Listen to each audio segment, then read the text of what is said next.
Hello, I'm horror cartoonist Dennis St. John. I draw monsters and write twisted tales. As you can imagine, I was a little obsessed with Buffy the Vampire Slayer.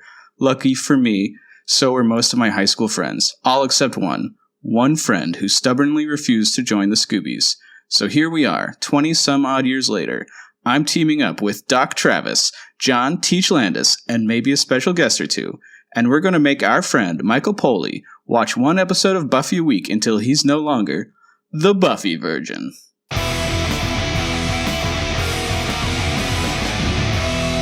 Welcome to Buffy Virgin, a spoiler-free Buffy the Vampire Slayer podcast. We're having a rough one this week because it's Season 6, Episode 19, Seeing Red. I'm your host, cartoonist Dennis St. John, and before we begin, I just wanted to warn everyone that we are going to be discussing some tough subject matters this week, so consider this listener discretion advised. And we have returning guest, cartoonist Maia Kobabe. Hello. Hi. Maia, how's it going? Very good. Glad to be here. Cool.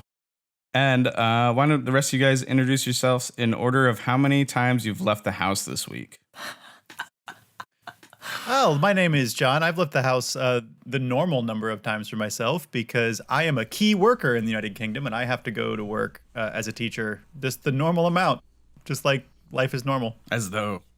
My name is Travis, and I've left the house every day, of course, just like John. My name is Michael, and I just left the house all of my trips in one go yesterday in order to do various home remodeling shopping. So I did it all at once, and I did it many times yesterday. And I'm also the Virgin. I've only seen Buffy up to Season 6, Episode 19. I've barely seen Buffy. Before we dive into Episode 19, let's do a flashback and do reactions to Season 6, Episode 10, Wrecked. Audience reactions. Mike, why don't you read Priceless's note? Priceless says, Buffy wears the same outfit. You just didn't notice she was wearing a skirt in the last episode. You know what? Our failure to understand what Buffy was wearing in episode 10 and episode 9 of season 6 will haunt us till our dying days.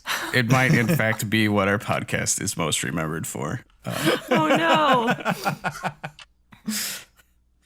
no. John, why don't you read Andy's? Oh, okay. Andy Gerber says, did they ever expressly say that Rack was a demon? I was always under the impression that he was just a warlock. Oh, that's fair. Yeah, we don't know. We don't know what Rack is exactly. Yeah. Mike, why don't you read Garrett's? Garrett, in a reaction to Wrecked, says, I hate this episode. One of the worst episodes of the show, IMO. Willow's journey goes from an insecure person wanting more power to magic to drug addict and turns her into a victim. It also retroactively turns Tara into her pusher, getting her more and more into drugs and magic. You've got Amy stealing sage rather than simply buying something from the market. How can anyone defend this crappy writing? Regarding Spike's nakedness, James Marsters has complained about constantly being naked on the show, in which she had no nudity clause like Sarah Michelle Gellar. Whoa. Okay, first, I don't know if this is the worst episode, but it is definitely a contender. I didn't think of Tara as a pusher, which is amazing. And then, whoa. So Sarah Michelle Gellar has a no nudity clause. That's like a good, if you're going to be the star of the show, that makes sense. But, yeah. But James, I've never listened to these Marsters interviews, and I'm looking forward to it. That sounds delightful. Complaining about being naked and also being amazingly handsome. What a burden it is to be so ripped and handsome. Travis, why don't you read Ivana comment? Ivana Click, Curse of Sunnydale. If you're a genius, you slowly turn into Victor Frankenstein. Agreed. All right, let's go into the summary. Let's get bummed out by listening to a recap.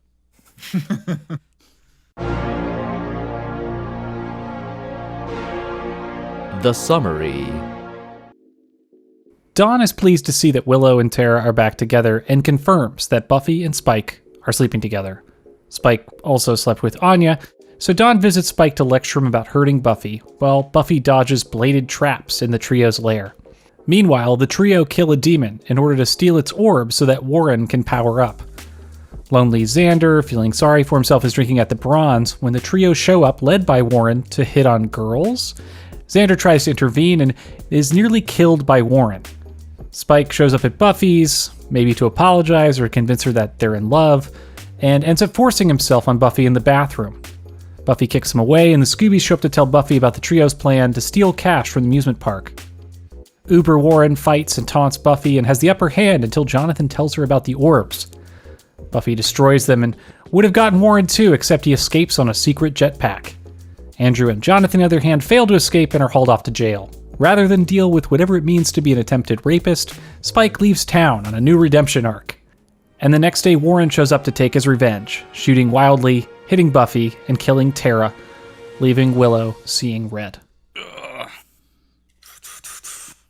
All right. So good. Great lines. Great lines. Maya, why don't you start us off? The first one I wrote down was a little exchange between Warren and Buffy. Warren starts, "You seem a little off. Is this a bad day?" Buffy says, "It's getting better." And then a few beats later, Warren says, "Say goodnight, bitch." And then Buffy, I think, punches him out or destroys the orbs and says, "Good night, bitch," which is very satisfying. And then I also grabbed a much more tender line from very near the end of the episode when Xander says to Buffy, "You'll find him. He won't be much good without his friends." The feels. I enjoyed when Jonathan grabs onto Buffy and whispers in her ear, "Orbs! Smash his orbs!"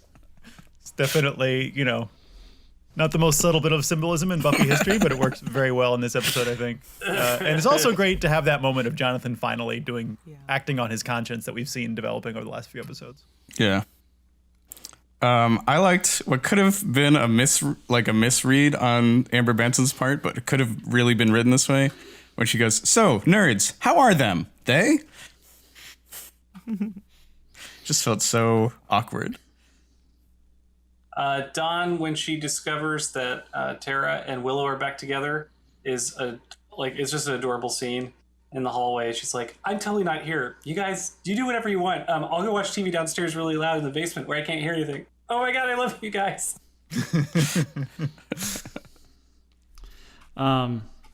I love the lines right before that. So we all love Dawn's lines in this episode. Dawn says to Willow in the morning, "Is Buffy back yet?" Willow goes, "No, not yet. I'm sure everything will be fine. Just go back to bed." And Dawn says, "It's 10 o'clock. Oh, I think we've all been there. All right, let's do the kill count. The kill count. So we had 2 demons, 1 vampire, 1 incredibly heavy-looking stone archway, totally destroyed by being punched, multiple pummelings, and then 1 shot Slayer and Tara this week. Yep, let's move on to Weird Noticings. Weird noticings. Yeah, so I haven't watched a Buffy episode in a while, but I feel like this one had more bare shoulders in it than I've perhaps seen in any other Buffy episode.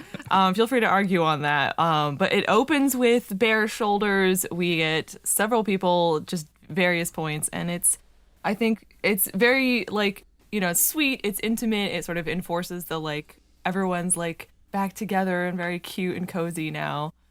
And of course just makes the rough parts of this episode even more shocking and terrible. Yeah. Just remember back when this show was on the WB and Willow and Tara barely showed any physical affection. Yes. And now they're naked for a whole episode. Basically. I also, because I sort of have skipped the episodes since the last one that I was on the show for, I remember us having a huge conversation about the first time they kissed on screen and what a big deal that was. And they kissed so many times in this episode, which, just pulls on your heartstrings. Yeah.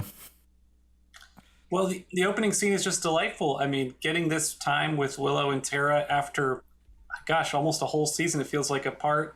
It was really lovely to get this relationship back, and it felt like at an 11, of 10, where it's just super intimate, hanging out in bed for a little too long. It's really lovely. This show does this thing to you where it makes you want the characters to be happy.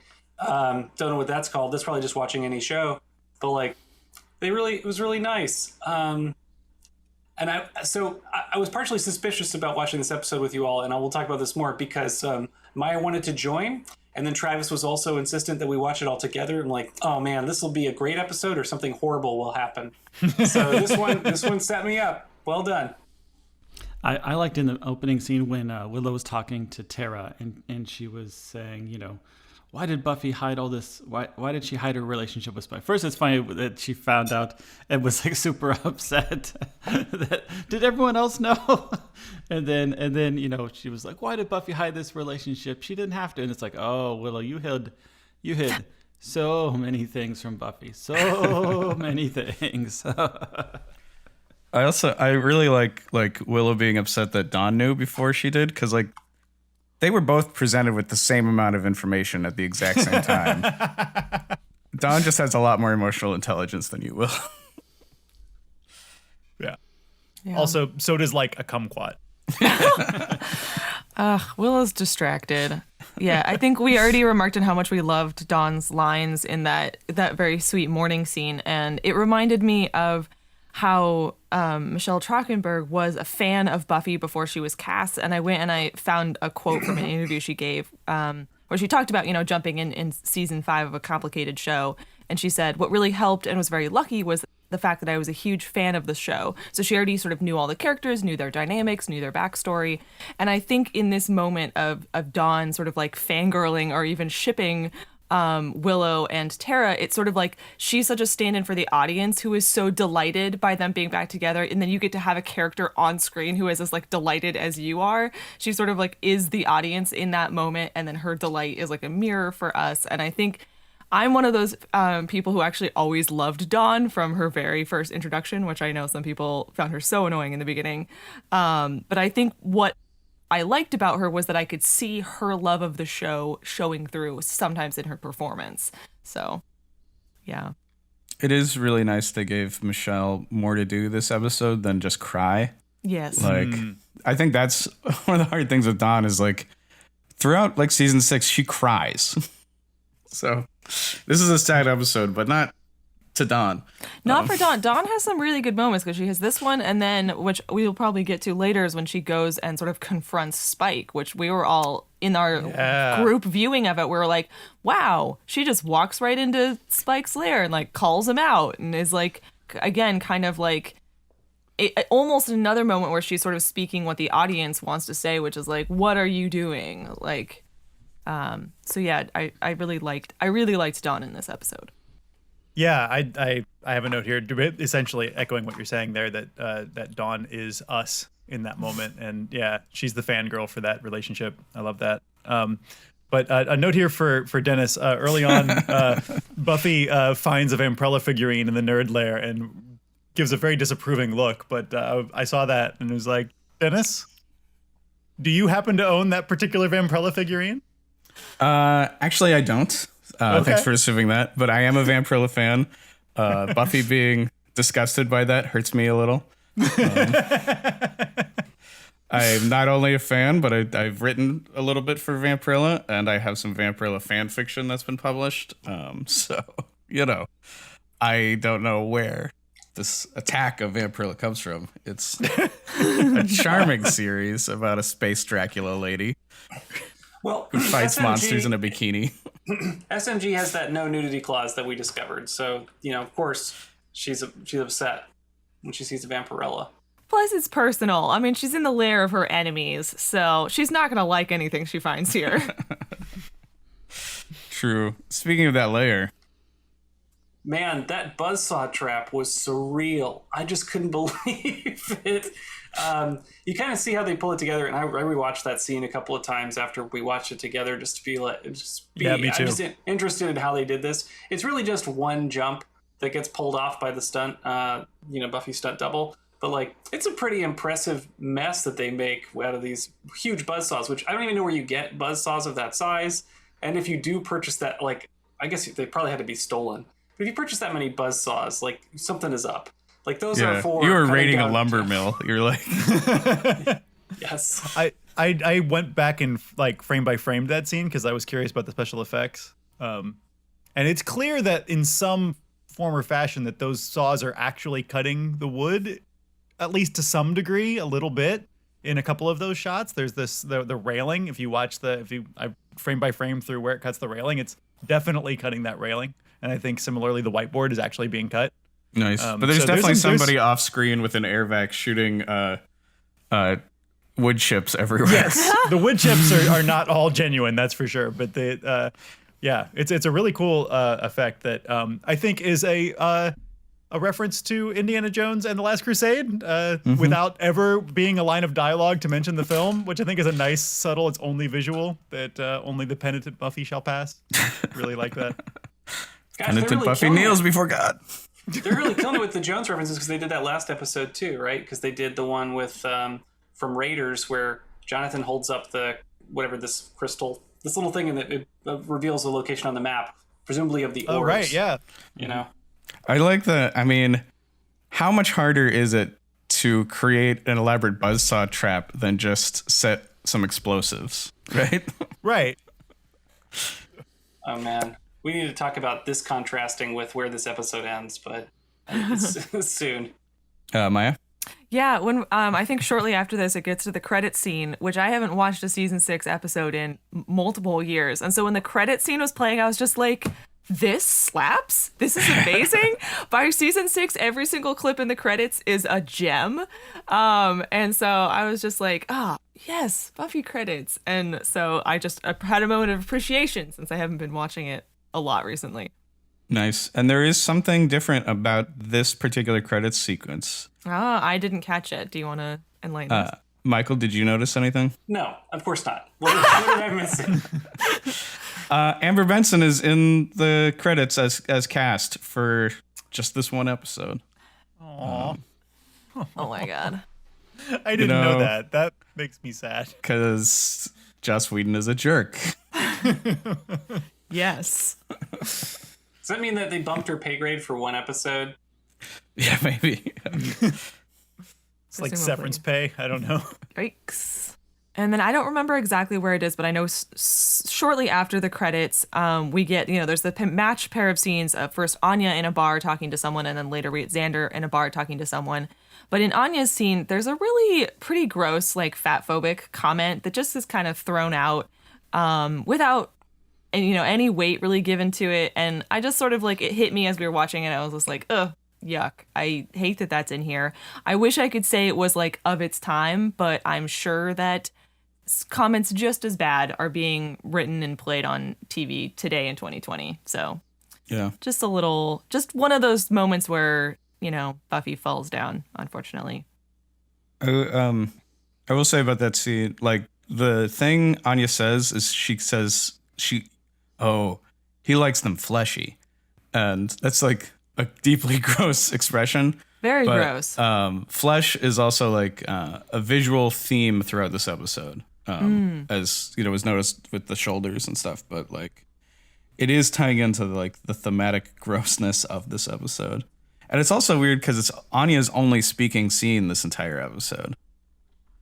Yeah, there's one scene of her sort of like walking around the magic box sadly dusting, but I don't think she speaks. Yeah.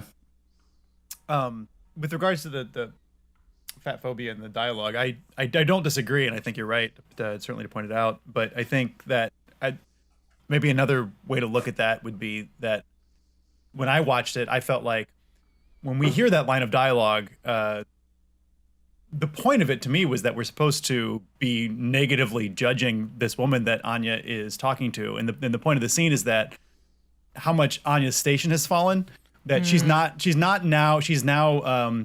doing vengeance on behalf of people who aren't even sympathetic, like this woman who's actually really horrible.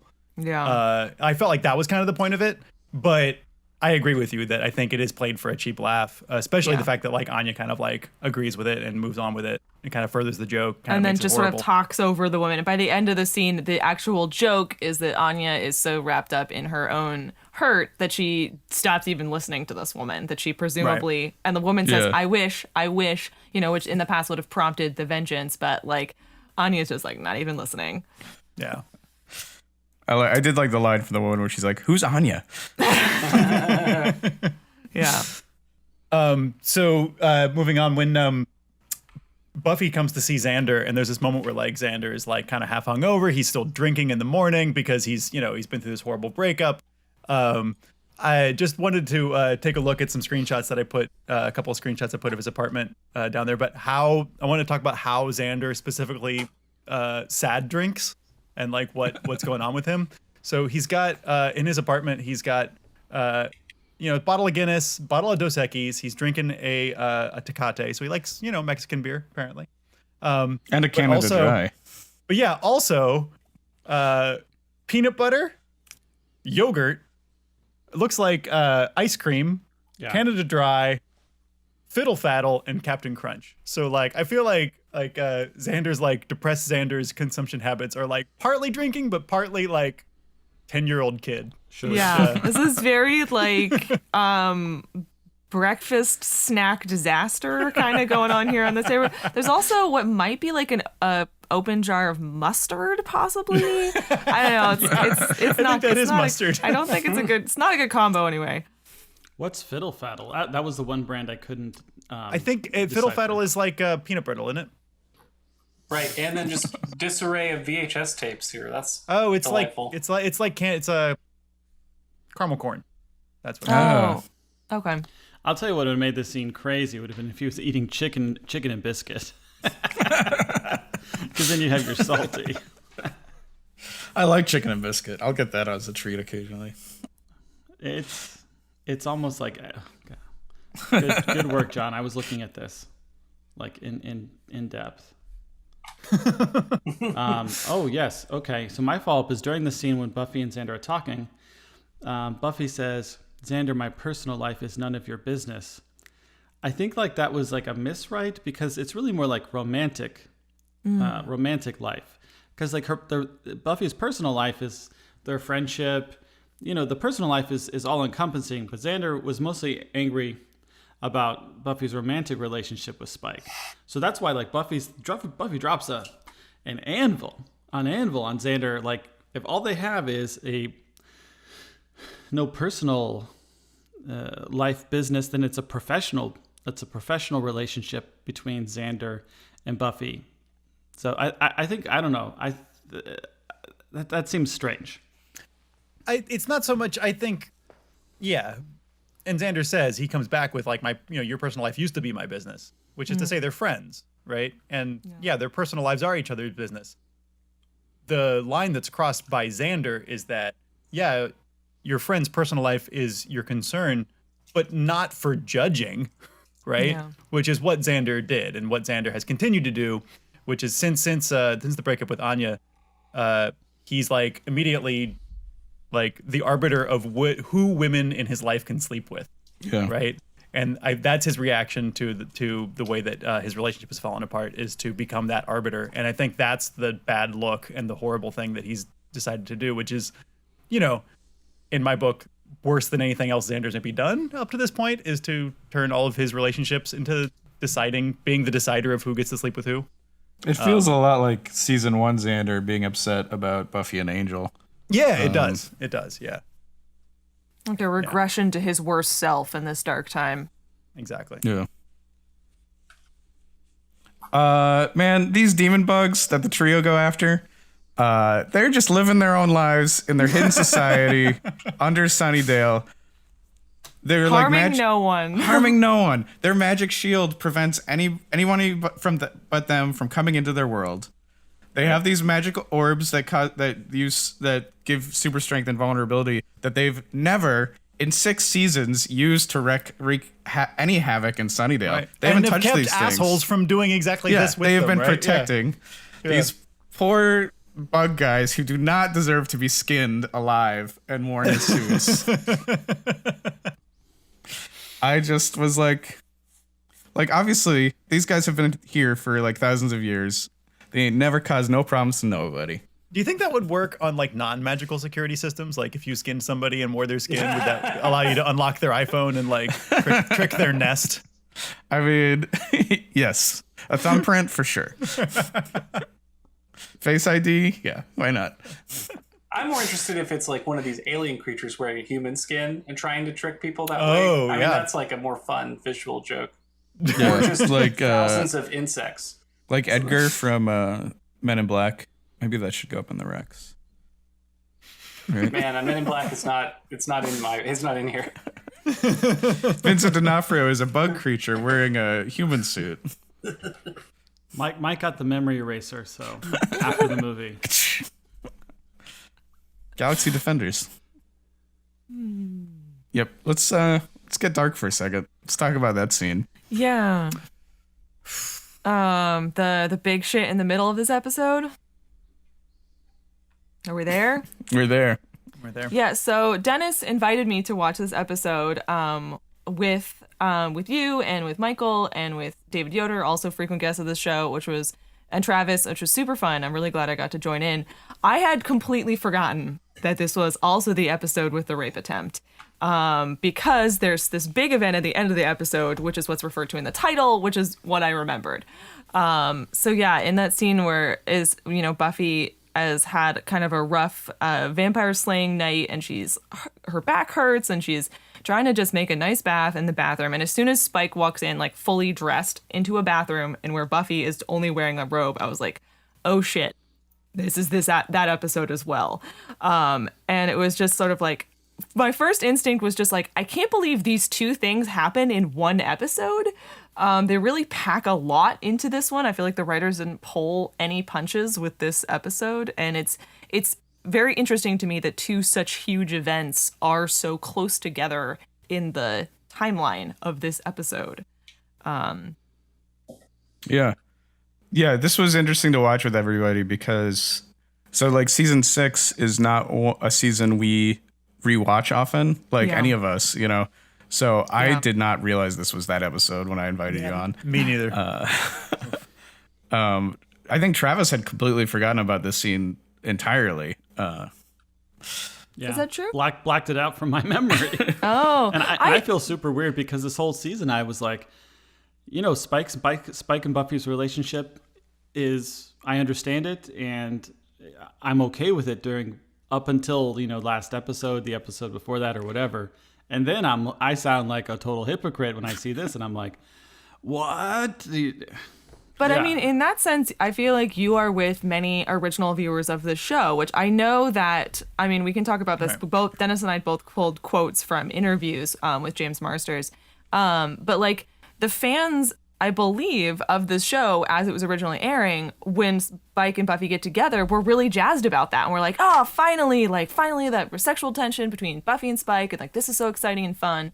And part of why this scene is in there is that Joss Whedon was like, no, Spike is a bad guy. Like, how far do we have to write Spike being terrible before the audience realizes that he is not a good guy to be with? Right? So I feel like, I mean, and there's such fan love of the character of Spike. I definitely know that he was one of my favorites in my first watch through of the show. And I think a lot of people, even who've seen through season 6, like kind of almost do forget about this scene or rewrite over this scene in their memories and still have Spike as a favorite character through, not going to say anything, but through the, past this. I think this is one of the things our podcast gets a lot of flack for is being anti-Spike. Interesting. Right. And one of the things like John and I have always in private been like, well, we know we're right. Like, because it's going to come to this, and we know, I mean, yeah, exactly. And this is what, like, to the extent that we do have a conversation with the people who watch the show, and especially those who complain about us being too anti-Spike, this is what we're not talking about when we're talking about that. But I just want to say that, like, I read, like you guys did, because I'm like, I have to do a podcast about this episode, and you Google it. It's like, what have other people said? So I have some sense of what am I supposed to how do I even enter this conversation? Yeah. And I will say that one of the things that, like, yeah, Joss Whedon has, Spike's bad, Spike's terrible. And I want to say that I am in defense of the people who are Team Spike, right? I do not accept the audience blaming that Joss Whedon is doing. When people watch Buffy and are enjoying Spike for being so charismatic and so wonderful, like that's because they have been invited to do so, and tones have been set in a certain way, and then that tone is violated. Like, that's not the audience's fault. No. So, like, it's like if I'm watching, like, this is maybe a horrible metaphor, I don't know. If I'm watching, Wile E. Coyote, right? And, like, suddenly Wile E. Coyote actually catches the Roadrunner and, like, there's a bloody scene where he eats him. That's not my fault for being shocked, right? Yes, that's the character, but also you've set a tone and you've set expectations for what is and is not in bounds, right? Well, you should have paid attention that it wasn't a Chuck Jones directed episode. That it was in fact a Werner Herzog episode. And he was trying to talk about the brutality of nature. Yeah. When I stare into that coyote's eyes, I see nothing but hate. Right. I feel like, in defense of the people who are Team Spike, I feel like they have been invited to be so. Oh, no, yeah. He's written as funny and charming and just, like, a bad boy. And also, I think one of the sides that, again, shows, like, how he's been made good in the show is his relationship with Dawn. He calls her Niblet in that scene where she comes and visits him, which is, like, the most adorable nickname ever. And just the fact that she feels safe and comfortable going to his house and confronting him. This is before the sexual assault scene. But, like, she goes to his place and tries to call him on his bullshit. And he kind of is just, like, I mean, he disagrees with her, but he's not violent or threatening in any way. He's just kind of like, let's tough shit, kitten, kind of just very like, what deal with it.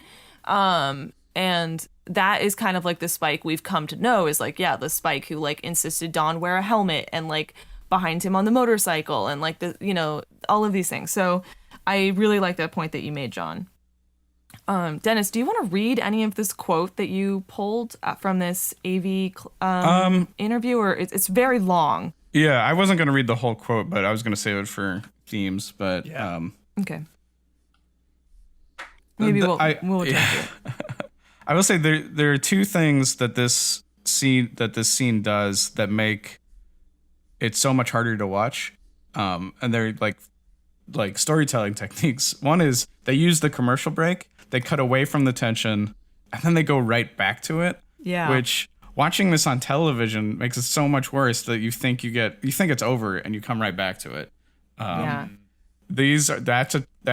is something to do to deliberately manipulate the audience, right? And the other is, so this is the same episode where Buffy punches a guy so hard that they break a stone archway. So like she's at her strongest ever demonstrated, but in this scene, because she's injured by the vampire before, like there's no demonstrable like super strength throughout it. She gets her back banged against a tub and it like looks like it really hurts. And like that's something I like, the idea that like Buffy is a superpowered character who's like free from these like normal threats is like totally taken away from us in this scene. Like the bathroom is not destroyed. It doesn't look like, when Morpheus and Agent Smith are fighting in a bathroom in the Matrix. Like that would have been a much more satisfying and safer feeling scene. But instead, like, the appliances are stronger than the characters, which is like really brutal. I love the maturity of this scene versus like a Spider-Man, right? Yeah. Because like Spider-Man's always got something going on. He's got a cold, broke his arm, some reason why he's not at full strength. And like, Buffy got injured and then she has to fend off, a rape, basically a sexual assault from maybe her ex-boyfriend, if they even use that term. But just like, I like that maturity of that kind of choice in a show and how crazy that feels. I mean, it's definitely an intense scene to watch, and it's so needed in this show just to say no to Spike in a defiant, obvious way for a guy that is incapable of understanding the word no. And like, this is where this leads. This guy that endlessly stalks you. It has to end with him being obviously repelled. And it's frustrating and unfortunate, but like this show needed a scene like this to blow it up. You would think that the Anya and Spike hookup would be enough, but like, man, this Spike character. Yeah.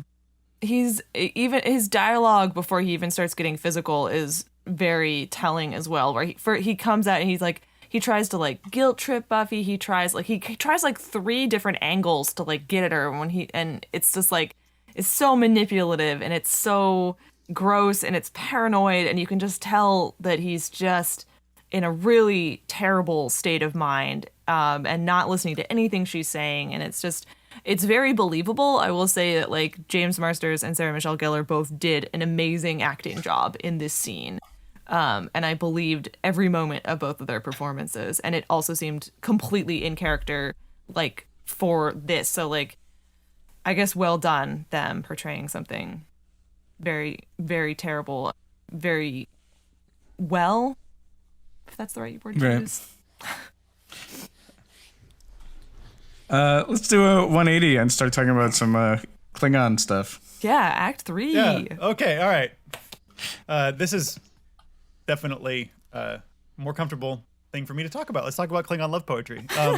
So it's mentioned that the nerds have this like demonic looking manuscript, and Xander says, nope, it's not a demon language. It's Klingon, and that's love poetry.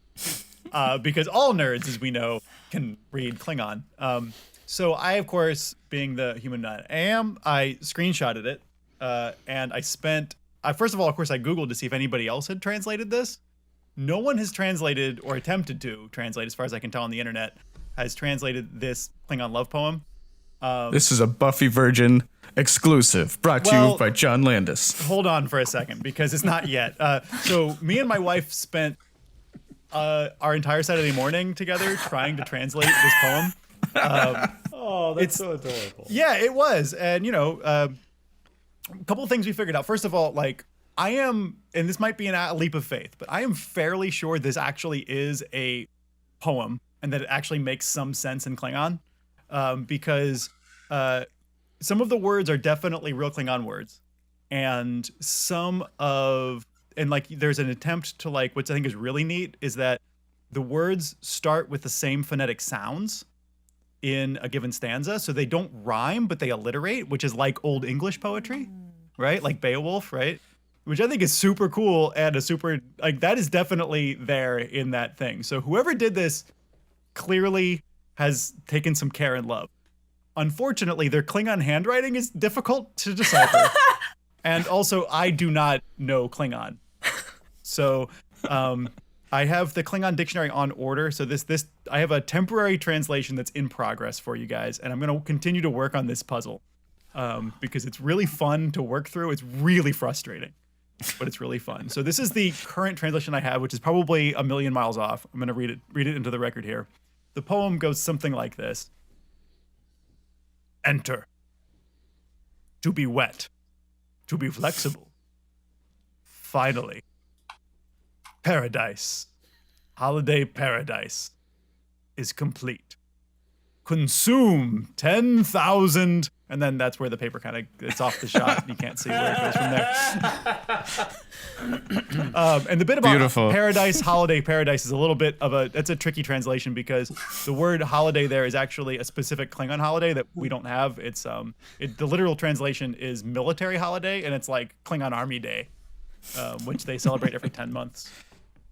Oh, Every 10 months. You could translate it as Independence Day, maybe, or Memorial Day. Something like that. Yeah, that could work.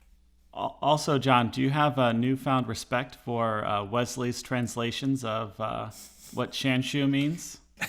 Yeah, definitely. Oh, definitely. Yeah. No, it's so hard because, obviously, just trying to understand, because you're dealing with this weird character set, and just trying to figure out what letter is that's the hardest part, because it's sort of sloppy.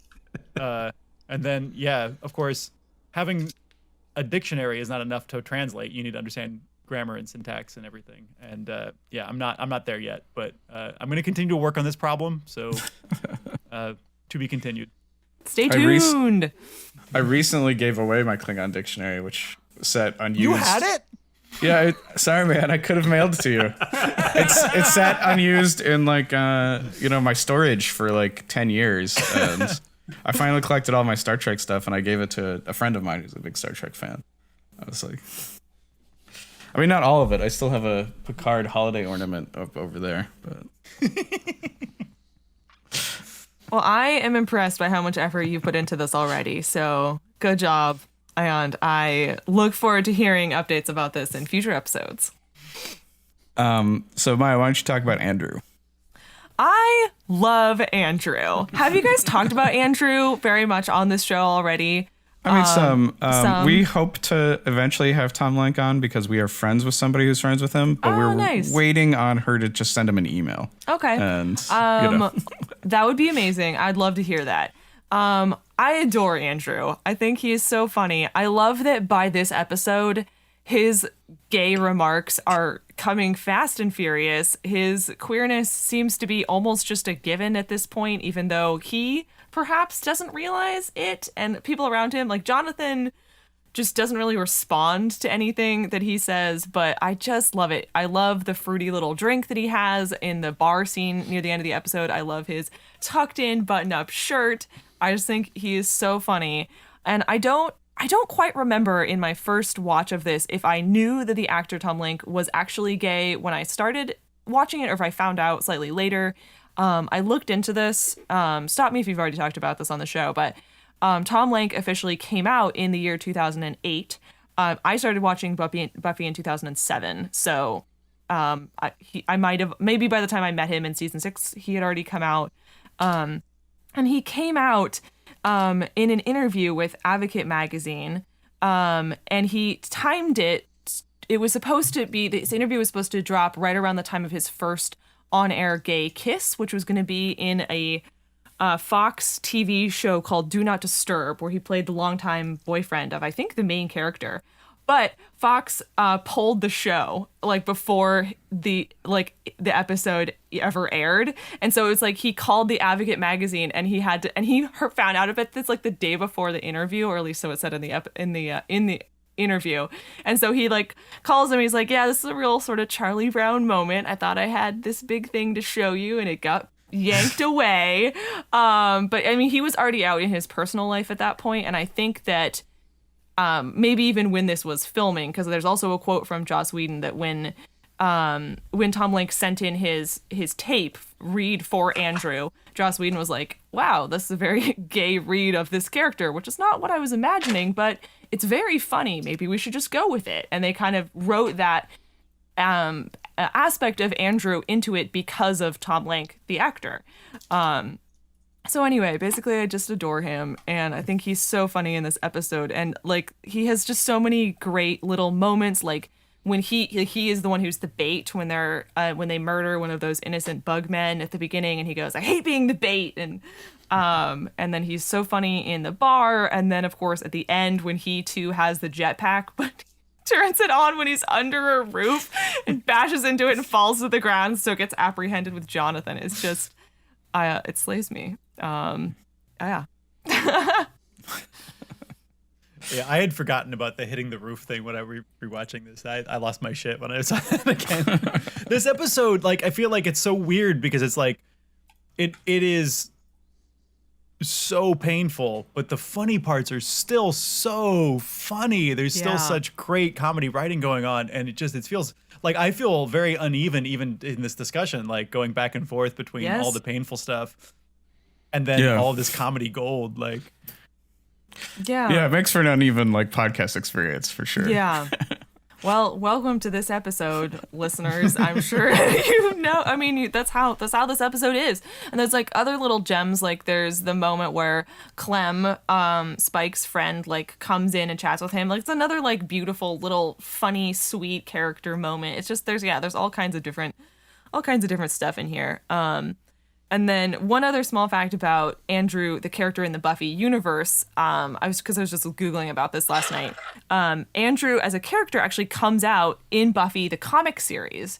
I don't want to say too much about that because of spoiler reasons. Maybe I've already said too much. Anyway, but the character does officially come out later. Good for the character. Yeah. So Jonathan has two little acts of possible redemption this episode. We've already mentioned one, the orbs, giving Buffy the clue. But he basically saves Xander's life in the bronze. I don't know if we're going to count the bronze being damaged or not, but they're very minor. I mean, he's doing them within like hiding his little rebellions from Warren, which is wise because Warren's on like a kill spree. But it's been a long time since we've seen Jonathan be the good guy we know he is, and these things are like pretty little, but they're there. Speaking of that bronze scene, I mean, I don't have it marked up here, but what is Warren's plan to get girls? Is it just to like demand that they become his wife or girlfriend? Like, even with these orbs, his game is so intense and so off-feeling. I mean, he's basically just a complete bully, right? Like, he's going to bully people into dating him. Everyone's nodding, so I guess that's his plan. Anyway, it feels like Warren's always been wrong about how to approach women, and all these magical approaches that he's come up with to like make up for having a personality or like paying attention to someone. Like, he's so far fully objectified women, he can't even understand what they're saying. Ugh. Anyway, it's a painful scene, watching that kind of play out. Even though like you feel a little bit of empathy of Warren for a second when it's revealed that the girl he's hitting on, that like he was bullied by her boyfriend. Yeah. But that doesn't mean that she gets to become your girlfriend. So like but it does feel manipulative to for the viewer a little bit. Like, oh, Warren's I guess like rage comes from a real place of being bullied. But yeah, and it definitely feels like if this was, they would be using different terms now. Like Warren would be calling women like feminoids. And he would be using like incel language, Totally. Yeah, I mean, Warren's the worst. Jonathan nails it when he calls him Charles Atlas, right? Like that like, and I love that happens before you see the Charles Atlas story play out. Like, it's telegraphed ahead of time. For those of us who know the Charles Atlas ad and like know that story, like we get to see it after that's telegraphed. I think it's a great bit of writing. But yeah, I mean, and we've said it before. The inherent sort of, maybe not inherent, but the strong vein of misogyny and grossness that is in geek culture is kind of baked into that geeks versus jocks mentality. That I think this season of Buffy is ahead of the curve in identifying that and being able to talk about it is one of the nice things about season 6. Yeah, and the revelation that Warren was bullied by that guy in the bar didn't really give me sympathy for him, because there's like a lot of characters who have been bullied who didn't become this awful. But it was also just sort of a small town moment, like running into someone you went to high school with in a bar. Like, true. I still live in the town that I went to high school in, for example. And I can tell you every time I go into town, I'm sort of like, I may run into someone that I went to school with, one of their parents, one of my former teachers, and then I've also taught at an elementary school here, or one of my students. So it's just that feeling of like, yeah, at the one local hangout, you will likely run into people that you went to school with. Yeah. So we've already mentioned the rocket packs, but I mean, rocket packs. They're using them. It's nice that they're actually like, during the Warren fight scene, you could see his back all puffy because it's nice that they actually visually like gave us a clue there was something back there, because they didn't have to, Yeah. But hey, I don't know. That was definitely on their board right from the very beginning. That's right. It was. It was on the whiteboard. And the whiteboard, the whole like thing of the whiteboard plays out in this episode. You get the too late on the whiteboard. It's like, yeah, a nice moment. Every loose thread tied up.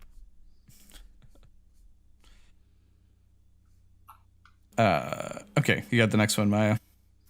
So when Spike heads out of town, he throws a lit cigarette on the ground And I, a person who have lived through now 3 devastating California wildfire seasons, was like, oh God, don't do that.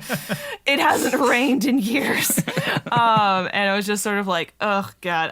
I see it there have been times where I've seen people throw lit cigarettes out of car windows when I was just driving, and every time I'm like, in California? Do not do that. So it just, I don't know, it's a tiny thing, but I just had a friend who was evacuated, stay at my house for 9 days. So that kind of was like, ugh. It's a small. He's a bad boy. He is bad. And if that cigarette had burned down all of Sunnyvale, Yep.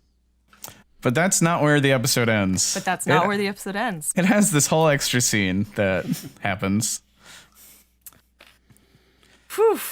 Yeah, so Yeah. I guess I want to see the scene before the last scene where Warren like works up himself into a rage to then just show up on Buffy's lawn with a gun and just start firing and to trying to shoot and kill Buffy, and then we get Tara gets randomly shot and presumably dies in the Summers house, which is super sad.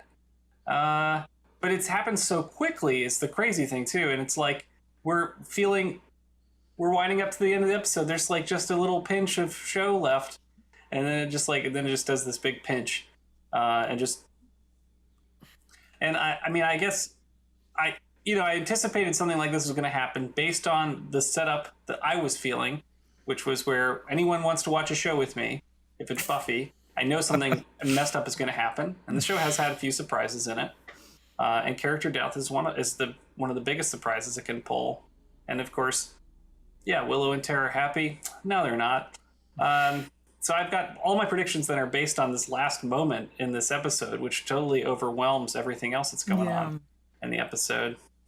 It's interesting because as we were, we got on the call to watch this, you literally said, so Tara's going to die in this episode, right? And like all of us were like, didn't respond. And you were like, and then I think it was me. I was like, so what platform are we watching this on? Are we watching it on Hulu? Like just trying to be like, let's just move on from that comment from Michael before.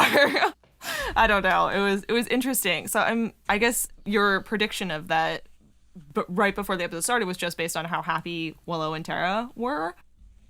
Or that they're happy, but also like the show, we're running out of episodes to take something away from us to get to some kind of conclusion here, and like she's they're not going to take Dawn away from us.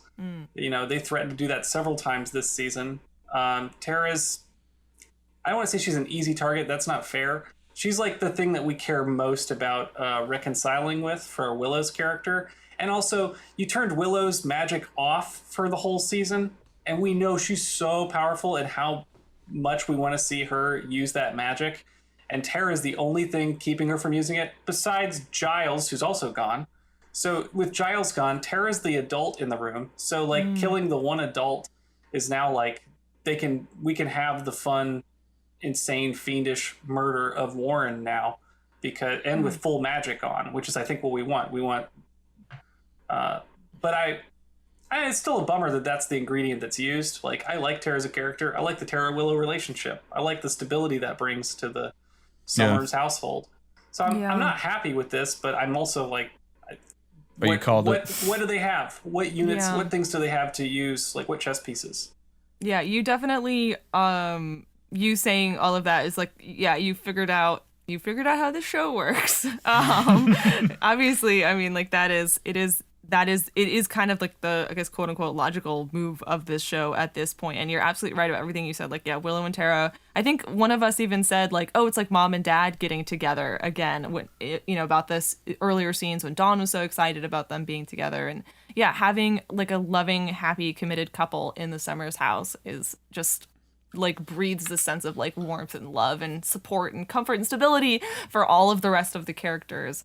And of course we're not allowed to have that. And also this violent gun attack scene is preceded by like this really sweet Xander Willow reconciliation forgiveness scene, which Xander and love, Buffy. Yeah, sorry, totally. sorry, the wrong character names, but yeah, Xander and Buffy. It's like such a really sweet scene. Like they just have some really nice lines. One of the ones that I grabbed at the beginning, and Xander, I think he says like, "How did we get here?" And Buffy says, "Scenic route, long drive," and then they have this hug, and it's like cutting directly from that to like a gun attack is just such a like whiplash of emotion.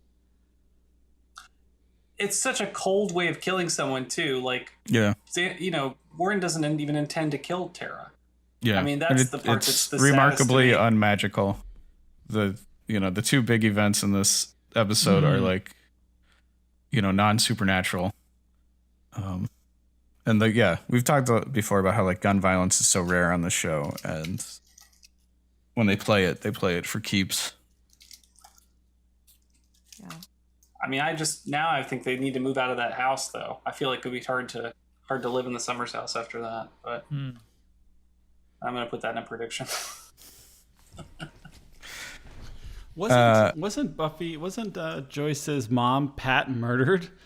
Was she murdered at the Summers house? Was she? She was either killed in, depending on whether you count her as a zombie or as a human, she was killed in, I believe, Joyce's room and in the backyard. Joyce's gal pal Pat, about whom much fan fiction was written. Yeah, I know. She died there too. Never mind. Death doesn't turn them off to living at the Summers house. There's nothing. Finding mom's body there doesn't do it. Yeah. Wow. Because we're gonna lose Travis in a second. Do you guys want to move on to questions for the group and focus on Travis's question first? Yes. Sure. Questions for the group. Sure. Well, I was just thinking about how Dawn was processing the adult relationships around her, realizing that Buffy and Spike were in a relationship, and realizing that Spike had slept with Anya, and how Anya's relationship with Xander was affected. She seemed very mature about it. I'm not sure I would really understand the consequences of that. I think if I was her age, I would assume the best in people, and that some cliched romantic things things could be worked out. I mean, she doesn't assume. I mean, she seems much more mature. I'm not sure. She doesn't make a lot of assumptions, but it's just interesting. I think if I was her, I would naively assume that things could be worked out more after such a cataclysmic event. So I was very surprised. Yeah, impressed, really. The things could work out between Spike and Buffy, or between like Anya and Xander? Anya, Xander, and Spike and Buffy. Yeah, both, all.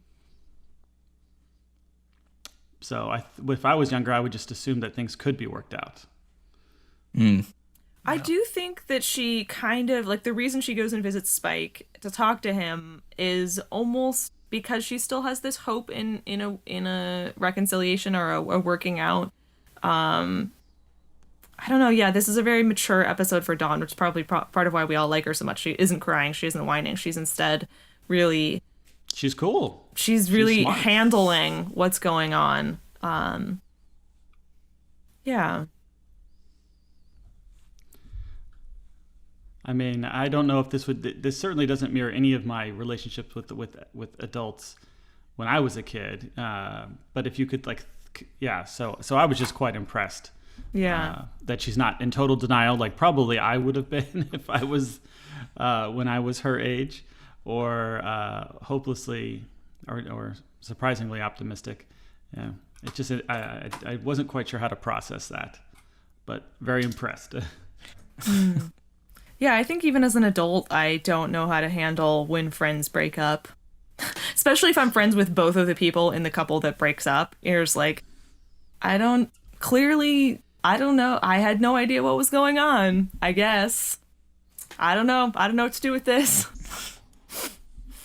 Yeah. Yeah, we talked about that a bunch on this podcast. Yeah, how adults break up and how hard that is to figure out as adults. because, you know, we were all involved in the celebratory side of relationships. There's no one to, there's no ceremony to invite people to for the end of relationships. So it just happens quietly, usually quietly. Maybe there should be. Yeah, maybe there should be. There's that Deep Space Nine where there's a Bajoran ending the relationship ritual. Oh yeah, it seems really healthy. They do it on Ryza.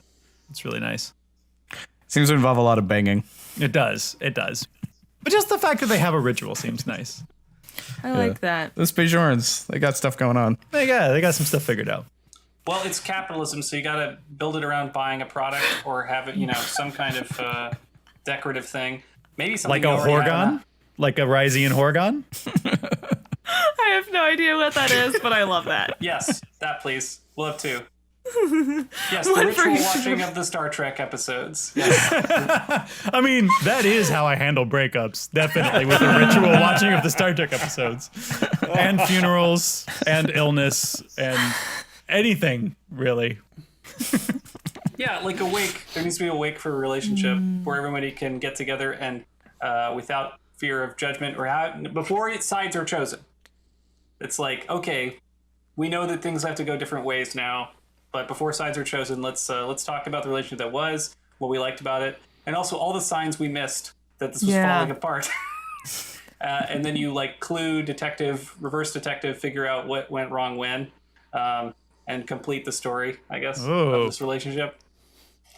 I just want John's Star Trek breakup playlist. Yeah. Is that what you would call it? Rec watch list. Okay, so what you do? Yeah, Star definitely. Wreck. I can definitely give you. Okay, so if you're having a major breakup, the Star Trek episodes you want to watch are season 1, episode 1, Encounter at Farpoint. Season 7, episode 24, or whatever. All Good Things. All Good episode. Things. And then every episode in between. That's how you do a breakup. This is TNG, not Deep Space Nine that you're talking about. Yeah, I mean TNG. Exactly. See, the thing is, when I was a child, I was coming. It's my dad's birthday. I was coming home, and we were gonna deliver to my dad like a big birthday present. It was a backboard, so he could shoot hoops in the backyard. And pulling it out of the car, I slammed my thumb in the car door, and smashed my thumb, broke my thumb, and ended up losing the thumbnail. And it was just throbbing with pain that night. It was so horrible. And my dad stayed up with me watching old Star Trek tapes that we had taped off air. And from that moment on, I realized that the best possible analgesic for physical pain, but as it's turned out, especially emotional pain later in life, is Star Trek: The Next Generation. It's the very best thing for pain. And I still use it to this day. I mean, it's also good when there's no pain. I mean, that works too. When That's the y'all, sweetest story I've ever heard. I love that so much. When y'all finish this Buffy podcast, will you maybe make a Star Trek podcast? I mean, I think I'm up for it, but I don't know about these nerds. Well, maybe we'll. Yeah, I was going to suggest something else for where do we go from here, but that's a new segment we're doing. Maya is like, what do we do? Where do we go from here? What's our next podcast? I didn't know about that segment. I'm anticipating. I know. I am like one of the listeners who is like, what? Please make plans. Yeah. Okay. I'm jumping ahead. Sorry. No. John, why don't you ask your question for the group? Okay, so there's a scene in this episode where Spike is pouring vodka into his pint glass of blood. It just makes things a little better in life. That's his analgesic for emotional pain. But I'm curious, if you were a vampire, what would be your blood cocktail? I mean, I like the vodka thing because then it's pretty close to like a Bloody Mary. Right. So I love fresh hop beer. Do you guys know about fresh hops, right? Fresh hop beer. I thought you said fresh hot beer. It's like, nice hot cold beer. It was like, you Portland motherfuckers, you've gone too far. Fresh hop. So hops, right? And hops are like a bittering agent, but they like add some flavorfulness to a beer. And one thing that I've seen is like you strain a beer through hops, like you literally pour a beer through hops, and that by filtering it People through. use like a French press, I've heard. Yeah. Yeah. So good, so weird and tasty to do when you can get some Centennial hops, whatever, some Mosaic hops. It's really nice. So, because blood tastes like pennies, there's a little penny penny vibe. What about just straining blood through some pennies to get a little fresh blood taste, right? Whoa. Like to enrich it a little bit. So, fun fact about the penny smell, right, and why it's like pennies, why blood tastes like pennies. It turns out that it's actually reacting with the oils in your skin. That neither one has that smell. It's reacting with the oils in your skin, and that's what it's the metal, the metals in your blood or the metals in the pennies that's reacting to the oils in your skin, and that's why it smells. That's why pennies don't smell like that until you handle them, and blood doesn't smell like that until it touches your skin. So I've read on the internet, because I was trying to make for a screening of a vampire film. For a screening of if you don't tell us that you cut yourself with a penny accidentally, I'm gonna just for the screening of a vampire film, I wanted to make blood scented lip gloss. I wanted to see if that was possible, but it turns out that chemical, you can get that chemical that comes from the collision of blood oils and pennies. You can get it. You can buy it. You can be extracted from mushrooms. Is how you get it in commercial quantities. But it's not a thing you can just buy in the corner store like plutonium. It's hard to get hold of. So you're saying I wouldn't be able to strain blood through just a I'm saying if you just had blood and pennies together, it wouldn't. I don't know. Those would complement each other. You need skin oil to heighten the blood taste. Yeah, I hear what you're saying, and I like the thought. Just get fresh blood then. Yeah. I'll tell you, if you let blood sit, it'll also smell like hell. So that odor just kind of matures the longer you've got it sitting there. Yeah. I would make. I'm gonna bring this back to the question. I would make like a blood sangria. Some nice fruit, a little red wine. I call it Santa Sangria. Yeah, I'm not a drinker, but I would probably go fruity if I was gonna do anything. I was thinking like, I don't know, maybe like some pomegranate seeds or pomegranate juice, or something in that direction. I was kind of thinking a dirty martini, since it's blood's gonna be salty, right? So Ooh. like in place of olives. olive brine in a dirty martini, that might be kind of good. That'd be weird to be seeing like olives floating in blood. You could peel some grapes and throw it in there. I would definitely add gin. Well, that's because I'm a gin. I like gin. But if I was going to go non-alcoholic, which I often do, I rarely ever drink, I would have a ice cream sundae with the blood as the hot fudge topping. Rich. All right. Great question. I did once accidentally spray blood all across some vanilla ice cream, and it looked exactly like strawberry syrup. I cut myself with a spoon. I was trying to open that plastic thing, and I was trying to use a spoon to do it. Why did you use a spoon? I'm a dummy. It hurts more. Because it's dull, you twit.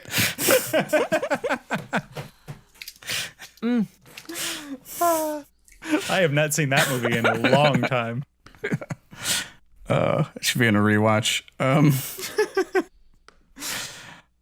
So I have a question about this episode. What is the line between like just an exciting drama and actively punishing the viewer for watching something?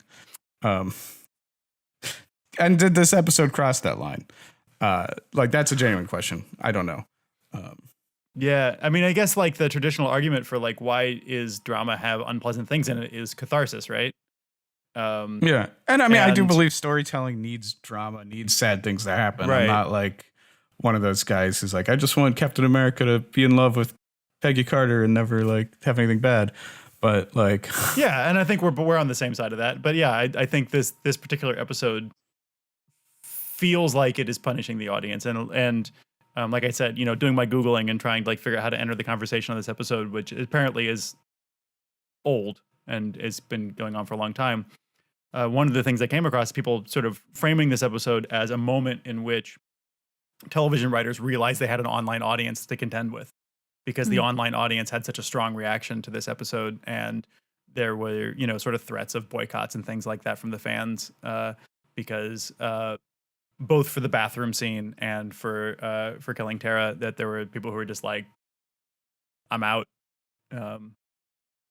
Obviously the show went on, but I mean, I don't feel tortured by this episode. So I mean, I like shows where things happen, Yeah.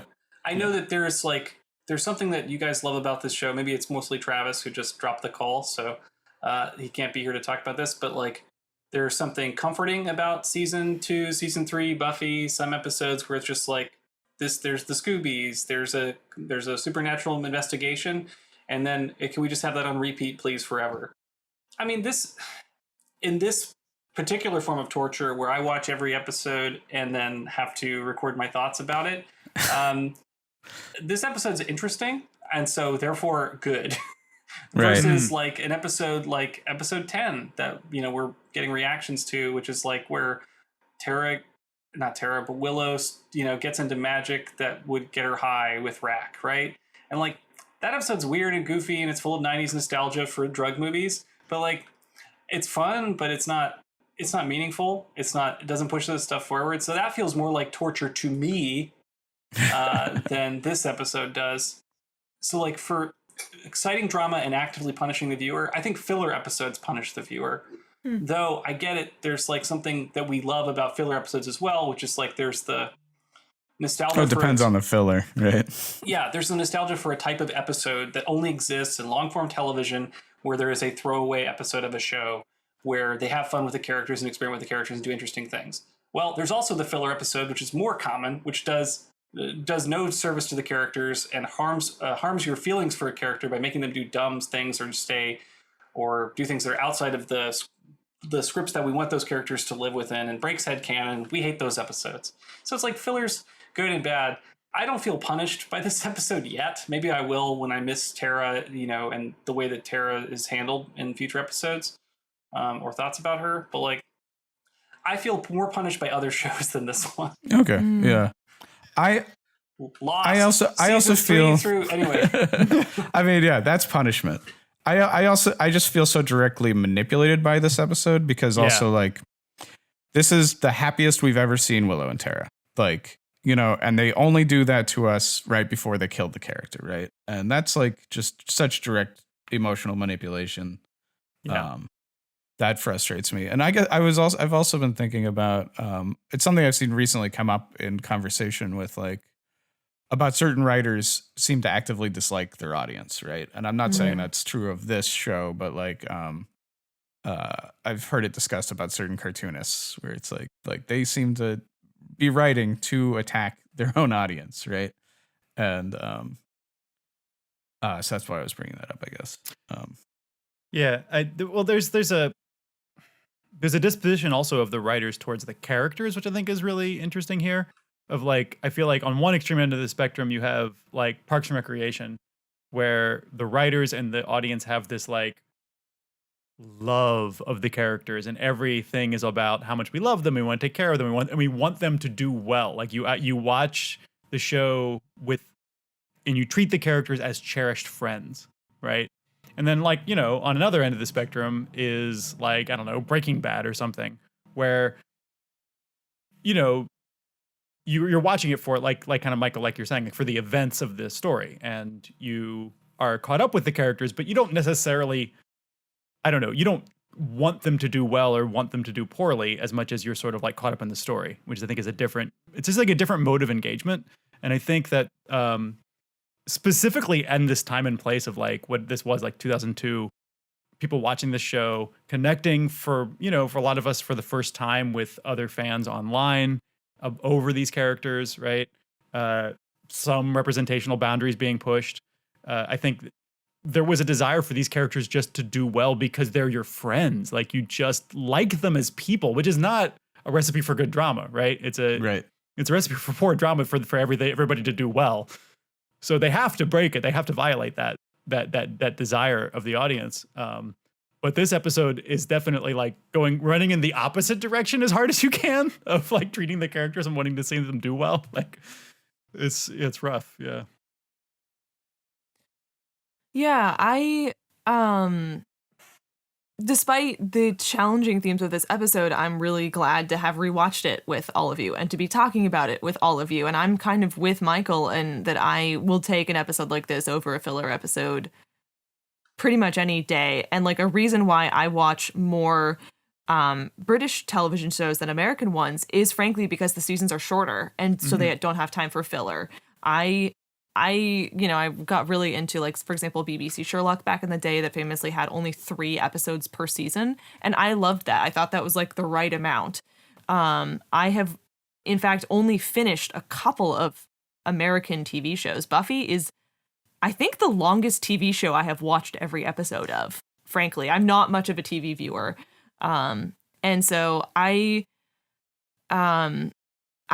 do even, I do like this episode, even though it's hard. And it's interesting when I think back to my initial watch of season 6, I remember being more mad about, the Xander leaving Anya at the altar as a story choice than about the events of this episode as a story choice. All right, guys. So we've been living in themes and deep stuff this whole time. Yeah, this is not a trivia episode, is it? I guess not. But let's officially jump into themes and deep stuff.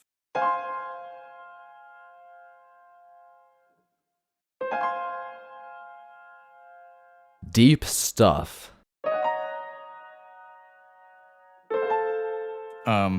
So I pulled a large quote from James Marsters, and I'm not going to read the whole thing, but I will just say that he has been asked about this episode a lot, and I think has said multiple times similar stuff of he as an actor had an incredibly hard time with doing this episode. He talks about how between shots, he would roll up into a fetal position.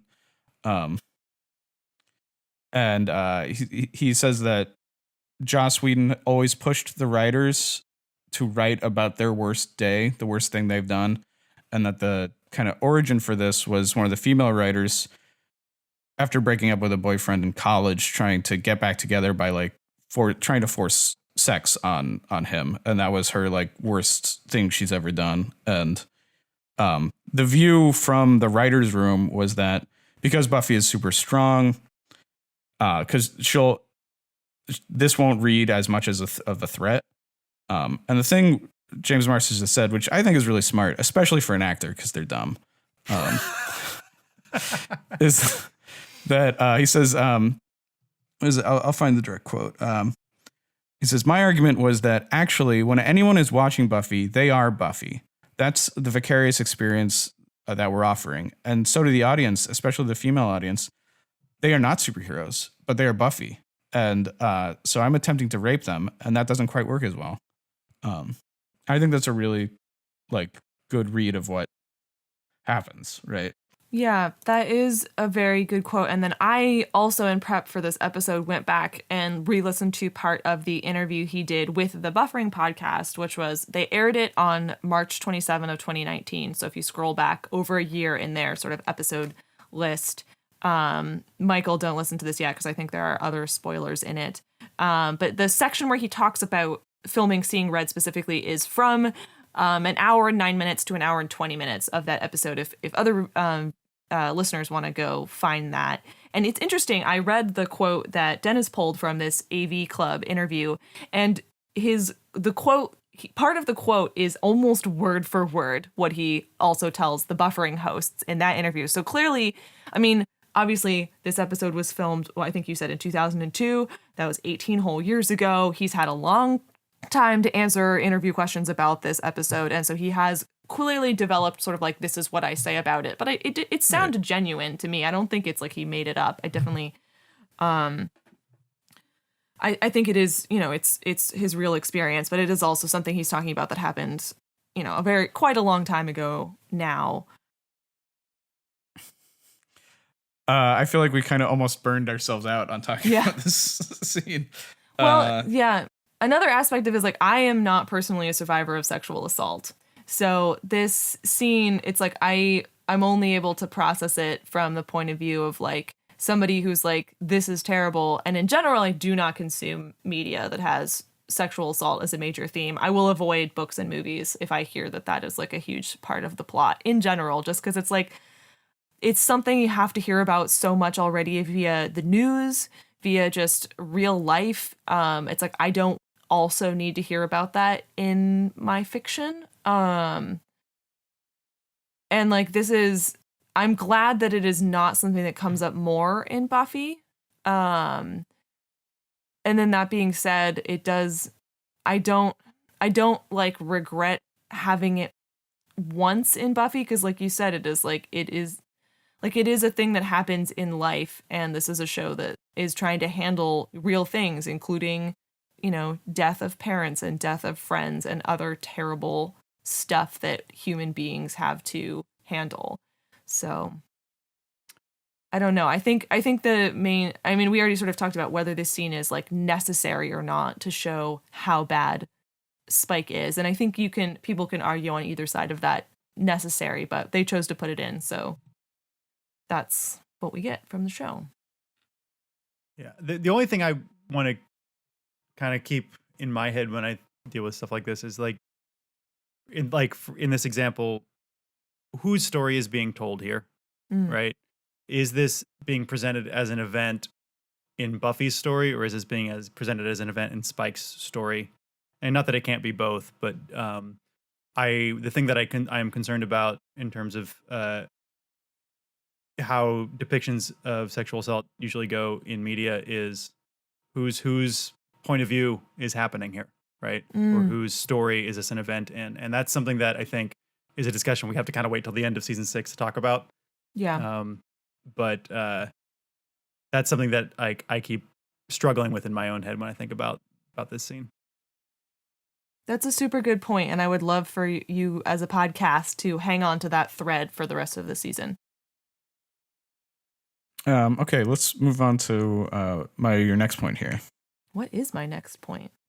About the forgiveness. Oh, yeah, I already mentioned this. I just really like the scene between Xander and Buffy. They had a really tense conversation in which Xander storms out of his own apartment, leaving Buffy behind, in that earlier part of this episode. That's a power move. Which we all commented on in our watch through as a group. We're like, did he just leave his own apartment? Travis isn't here to repeat what he said during the viewing, but he was like, that's like leaving the car you're driving. Yes, he did say that. So then, yeah, just to see, and it's like, I feel like Xander and Buffy do have a fair amount of fights over the course of this show. And it's very easy to dump on Xander as a character, and he does do shitty things, but he does have a good heart that gets led astray. And it's really nice to see his good side and to see him. Like, Buffy really can use some support right now and is going to need more support going forward. And it's really nice and hopeful to think that Xander is maybe back in Buffy's corner and can be someone that she can count on and talk to and get hugs from and, will be there for her, basically. Yeah. So Xander's capacity to apologize might be the difference between being Xander and being Warren. Yeah. Right? Or apologize and to play a supportive role, right? Like that's to realize and to see and acknowledge his own mistakes, and try to be his better self. Yeah. Also, he's taller. Yeah, to me, Xander standing up to Warren is like in the bar. Is for me not, it's like a nice moment, but like that is not what makes Xander a good guy. What makes Xander a good guy is apologizing and saying like, I'm sorry and I want to be there for you to a friend. Like that's what makes him a hero, I think. Nice. That Xander Warren parallel, man, never thought of that. That's fantastic. There's so much there, but we can wait on it. Probably Warren will be back next episode. I think they're going to drop this thread.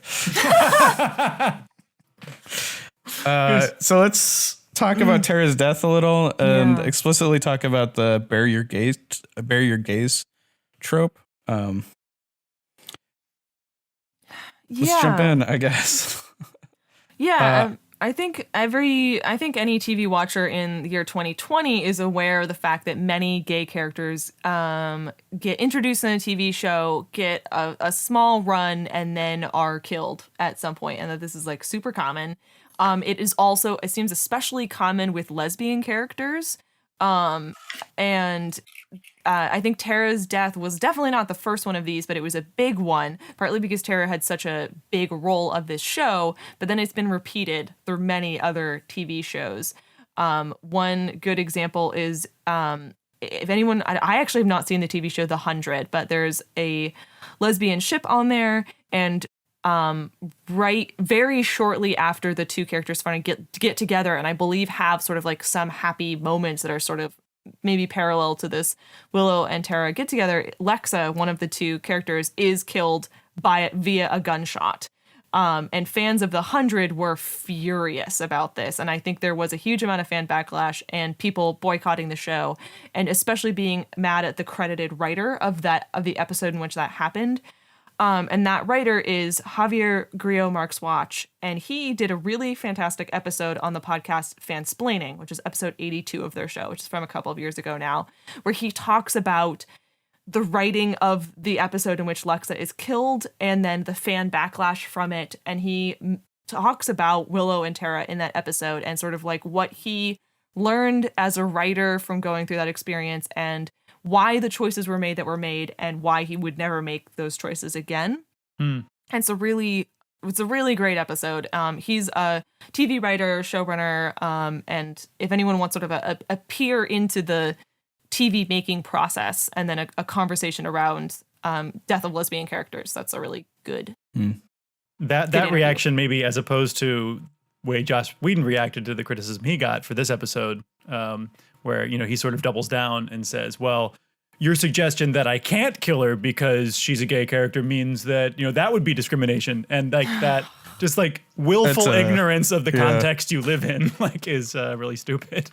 I want to talk a little bit about like what statistics mean to the individual, right? Because like Tara dying is an individual experience, right? And like, this is a terrible thing that happens in the, like, emotionally a terrible thing that happens to her and to everyone around. And like that experience lives on its own singularly, right? But then when you take that and like that becomes a number in a show where you're like, okay, this show has two out gay characters. One of them just died. So versus like how many straight characters and how often, you know, what's their statistics with dying? And like the same thing, then you extrapolate based on like other shows and other movies, and that's like when you're like, oh, this is a trope, this is bad representation in a way and stuff like that. But like in the microsphere of like just what's going on in the show, it doesn't feel like you're watching like a statistic. You feel like, you know, so I guess that's one of the things I think about it being complicated to look at, like the math of entertainment, I guess, right? Or just to say that, like, I mean, whenever a piece of media is doing a kind of representation that's not common, it's a lot of responsibility, right? And you can almost see why TV shows would, or any piece of media would avoid new kinds of representation, that because it's a ton of responsibility, and if it's easy to do harm rather than good, or it's easy to, like, you know, like, and it's always going to be fraught. It's never going to be all 100% like a celebration, right? And well, and that's why isn't it easier to, instead of having one person represent all of a diverse group, have multiple characters so that that'd be nice, like, wouldn't it? Yeah, you know. I do have this. I pulled up this interview from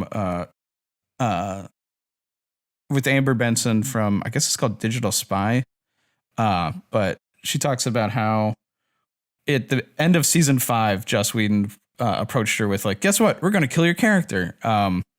But that she was originally supposed to die at the beginning of season 6, but they kept pushing it off and putting it off. And that Marty Noxon has since expressed regret over Tara's demise. So I think there was a lot of like, well, this is a good idea to hook people, but then they're like, but I don't actually want to do it because it's sad. Interesting. I mean, it feels like both a pulled punch and it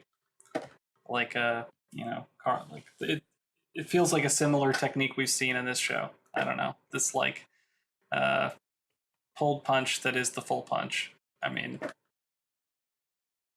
that's interesting though about this trope about gay characters being killed, and I'm only commenting because I didn't jump in beforehand, but is it because gay characters are so hard to write? Is it, what are we avoiding by doing that? Is it because gay characters aren't main characters and we need, in order to fuel drama, we want to kill them? Yeah, I mean, I think there's probably lots of reasons, but I think that is one, is that in a lot of TV shows, there's one queer character as part of an ensemble cast, and they're not one of the top three. They're maybe the fourth or the fifth or the sixth most sort of important character, or gets the most important, screen time.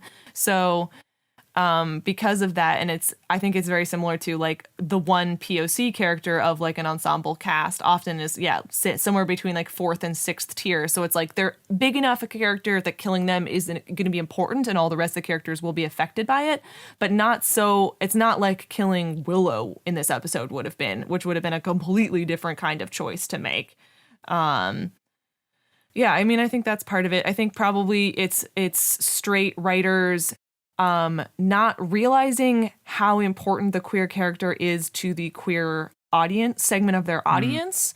And also maybe not being as well versed in having watched every single show that has a queer character. So they haven't seen this over and over, because like definitely queer viewers, especially in the early 2000s, if there was even the faintest whiff of a queer character on a show, all of the queer TV viewers would flock to that show. I among them. And that's definitely part of why I love the character of Andrew, is like the other sort of like queer coded, though not explicit, character in this show is like, I was, especially in the early 2000s, which for me was like high school into college, was like so hungry for any kind of queer characters in anything, and deeply latched on to any that were around. But like a straight viewer wouldn't have sought all of those out, so wouldn't have seen these themes play out over and over, including a straight scriptwriter. And I think outside of TV, you get it like when you're looking at movies and stuff, that trope exists and has existed in coding most of the time throughout like the history of cinema. So one of my recommendations is going to be a documentary about that, but a lot of the times in those, the queer character is being killed as a form of punishment, like because a movie is a morality tale, right? So it's this like, terrible like form of like this is like this is a morality punishment that then when it continues to this day, and it's like all a remnant of that, even if like that's not why it's happening now, but it's still like that coding still kind of exists. Like if you look at this episode in particular, this is the most explicit Willow and Tara have ever been, like the most sexually explicit, and that's the episode that Tara dies, right? Yeah. Right. So she doesn't, she's not dying to be punished for this, but like that's a read of it, right? Yeah.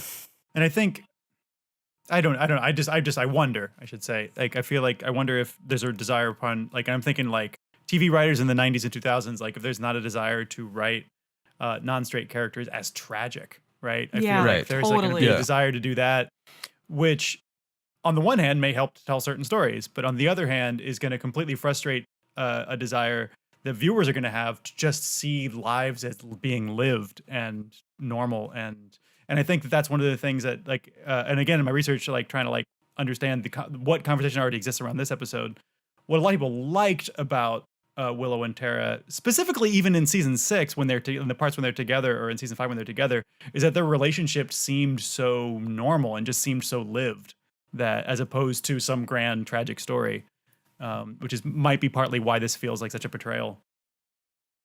Yeah, definitely. That's famously that you will find if you search for like lists of queer movies, like they'll be like, you'll find articles that are like, here are 10 queer movies where no one dies, or like with happy endings, or like, and it's like people have made it be like, yeah, of all of the queer movies that exist, here are a few that end well. And I mean, here's 100 years of cinema and 3 movies. Right? Yeah, exactly. And I mean, part of it, like, sad stories are important, and there are many sad gay stories. Like, I think AIDS narratives are very important, and we need to have movies and books that are those stories, but they're not the only stories, and it could be very fatalistic if it's the only stories that you hear.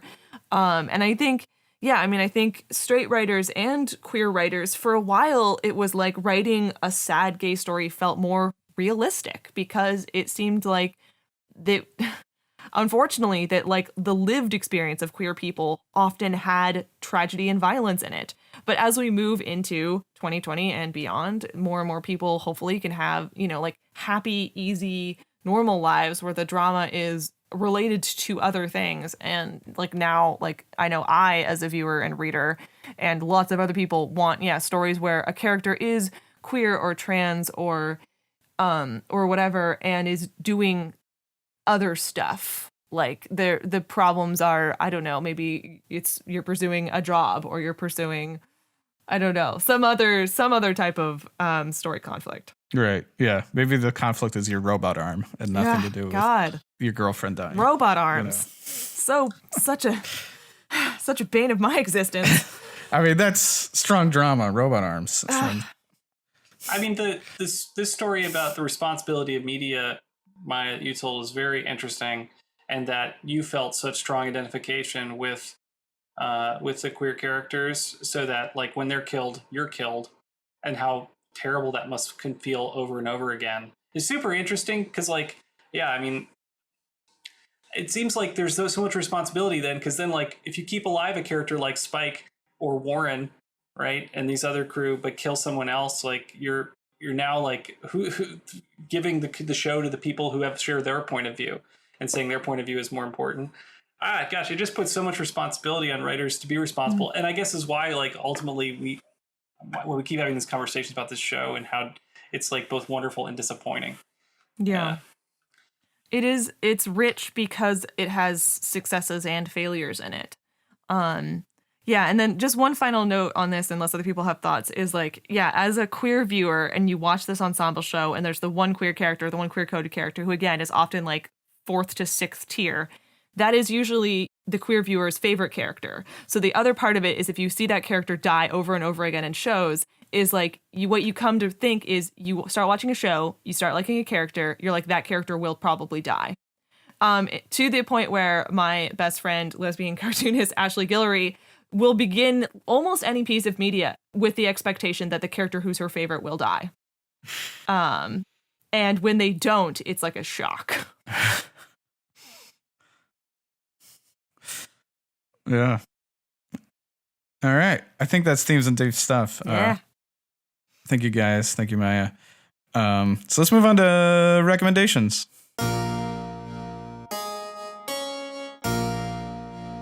Recommendations. Maia, you got the first few here. Yeah, I got a couple. My first recommendation is for people to follow Tom Lank on Instagram. Because he is very funny. He does various little series. One of them is Lank's Looks for Less, which is where he remakes fashion looks out of like trash and various shit from his house. He's really great when there are years in which there's a Met Gala. He will remake Met Gala looks out of like trash bags and paper plates and like Christmas ornaments, and they're very charming. He also famously is a Tilda Swinton impersonator, and has like a whole off-Broadway show in which he plays Tilda Swinton. Recently, since COVID, he's been started doing this series called Too Much Tom on My Hands, where he rates mugs. Like he went to his parents' house and rated all of the mugs in their cabinet. So basically just doing funny dumb shit for online. He's just a character, and I find his online presence very warm and funny and charming. So that's my recommendation. The other two are just the two podcast episodes that I mentioned throughout. So Fansplaining, episode 82, an interview with Javier Guerrero Marx Watch, and then Buffering podcast, the episode that aired on March 27 of 2019, which is the interview with James Marsters. Cool. I'm going to recommend the documentary The Celluloid Closet about the history of queer cinema in Hollywood and, you know, coding. And it has a whole montage about queer characters being killed in the movies. And it's like, it's a good doc. It's based on a book. It's from 1995. So it's really interesting to see how much has changed since then and how much hasn't. Yeah. I'm going to jump into some rape revenge exploitation movies, which I only recommend if you like that kind of movie. So I'm not going to say, Maya, you should watch I Spit on Your Grave. I'm skipping all of these. It'll change your view about sexual assault in cinema. But if you're up for those type of movies, I Spit on Your Grave and Last House on the Left. The thing both of those have that this episode doesn't is the revenge aspect. It's coming. We know it. Come on. It looks like Spike left town. I don't know if he'll ever be back. And then I'm going to recommend, based on Jonathan wearing a skin suit of a creature, I'm going to recommend movies where creatures wear skin suits of humans, starting with Men in Black. The Roach wears an Edgar suit, played by Vincent D'Onofrio. Super fun. I had. There's a really long list of these, but I've recommended like half before. But I don't think I've ever recommended Silence of the Lambs. Hannibal escapes prison by wearing a guy's face. I mean, if it works for Hannibal, it works for Jonathan, right? That's why I ride mushrooms. Wow, that's why I ride elephants around, because if it works for Hannibal, that's right. Mushrooms. I don't know why I said mushrooms. That's a really weird Freudian slip. It makes no sense. You mentioned mushrooms at one point earlier in this episode, but only once. Did. Yeah. Suspicious. There's a fungus among us. All right. So that's Rex. Why don't we do Where Do We Go From Here? Where do we go from here? I had to pitch this episode, but I think we got a pitch made to us. So we'll save mine for later. I haven't had the courage to actually pitch that we do a Star Trek podcast because I knew that it would be the torches and pitchforks. But I have to say, so I have seen very little Star Trek, like astonishingly small amount. And it's a thing that I like kind of want to get into, but again, what I said is like I don't normally watch TV series that have more than 10 episodes. Right. And so I'm like, and there's so much of it and I don't know where to start. There is so much of it. And it's, but I feel like a rewatch podcast might be the thing that like helped me get into it. So just, I know it's like a big commitment and like I don't even know what series you would do and I don't even know if the other friends in the friend group are on board, but like just have that be on the table amongst all the other rando suggestions. Yeah. The thing is, so we're on a show that's 7 seasons, right? Yeah. And we're like we're at this point we're struggling. We're kind of burned out. Yeah. I don't like to think about Buffy anymore. Dennis. I know it's like, we're in season 6. Yeah, my brain's but you're exhausted. so like you're on the home stretch, man. Like Star Trek, every season except for the first, or there's a run of series that are 7 seasons. Yeah. So like, maybe do something shorter. Like don't Star Trek is not the next. It's like, if it's Star Trek, it's only the original season. Or it's a curated list of episodes that are specifically achieving a thing. And it is a mini series, like a British series of like an idea. But dude, no way am I doing another TV show cast after this. This is insane. I would be very down for a curated, even if you chose like top 5 or something, or top 10. I don't know. Like I as a listener would be into a curated sampling. Here's what I would be into is like not doing a podcast, but just making a plan to watch an episode of Star Trek every now and then with John. Yeah, I would be into that. 100%. Hundo. Absolutely. But Maya, I would, just as a person who likes TV, I would say to you that the thing you said earlier about Buffy, which is that it is interesting for its successes and its failures. That is the attitude to take towards Star Trek, and that is why I am still a Star Trek fan, is because as opposed to, and I think just because if you look on the fandom these days, there are people who can't handle the failures. or choose to ignore them. Talk about successes and failures. I mean, my longest running fandom is Harry Potter, and boy, has it been challenging to be a Harry Potter fan in 2020. Especially a trans non-binary Harry Potter fan. And I am pretty sure that after this year, I will never be reading a new J.K. Rowling book ever again. But I am still engaged with talking about the Harry Potter series. And part of it is because it is just such an interesting mix of really standout moments and really fall down moments. And that is just makes for good conversation. So, yeah. This is maybe just for talking and not for the podcast, but my nieces are in their Harry Potter phase right now, and it's super delightful. Like we chat through this video app, and so they're like one of them is dressed as Harry Potter half the time now, and it's the same thing is happening. Remember when Alina's kids were into Harry Potter and they would get angry at me for mispronouncing magic words? The same thing is happening where I'm like, oh, are you guys at the Quidditch match? And they're like, Quidditch? It's not Quidditch. It's and I'm like, it's a magical made up word. I can pronounce it how I hear it. Yeah, and that's the other thing is I still find it very joyful to share Harry Potter with young people, especially people who are in that sort of age of, they're the age of the characters and they're experiencing it for the first time. I love talking to Alina's kids about Harry Potter. And I'm never gonna like if they still want to talk about it next time we hang out, I'm not gonna be like, oh, I'm mad at J.K. Rowling, so I'm not talking about Harry Potter. Absolutely not. But yeah, I mean that's and these are kids who like, you know, their two favorite uncles are gay, and like they will get to that. Yeah. Right. Yeah. But they'll come right to now that they're later. just enjoying the fantasy world, and like, and you know? and this is a rough year in which I think any whimsy and fantasy and joy we can get out of media, like, please, especially kids are having to do these like online classes, and it's like, they don't. I get see to them go... when since the school year has begun suffering, just being like going from happy kids to miserable, and it's like if they want to like play at Harry Potter for part of the day, like, please, it's like they don't even get to go to normal school, let alone Hogwarts. Like, please let them go to Hogwarts in their imaginations. God, Anyway, 2020. So that was probably not for the podcast. I'll cut that. I've been wanting to talk Harry Potter every now and then. With There's Maia. a podcast idea. Harry Potter now and then, the occasional Harry Potter cast.